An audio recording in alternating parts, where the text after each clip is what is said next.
Ciao amici concittadini, sono un'infermiera di malattie infettive di Padova.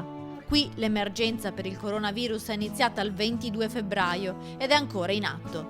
Vicino al nostro reparto ci sono delle tende piantate dalla Protezione Civile attive dal lunedì al venerdì per dare servizio e assistenza a chi ne ha bisogno.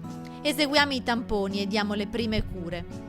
In reparto, invece, ci sono i ricoverati di qualsiasi età, con problemi respiratori gravi, attaccati a respiratori senza possibilità di contatti con l'esterno o con i familiari.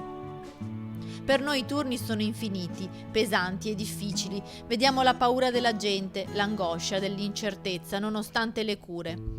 Ogni giorno per andare al lavoro attraverso il ponte del Bassanello e vedo il sole che sorge e mi chiedo quando finirà.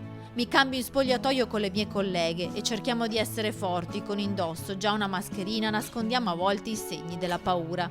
Mettiamo 2 maglioni più la felpa perché fuori è freddo e poi la cuffia, la visiera, una tuta che non lascia traspirare la pelle, i calzari e iniziamo il lavoro con l'anima piena di speranza che oggi sarà un po' meno peggio di ieri.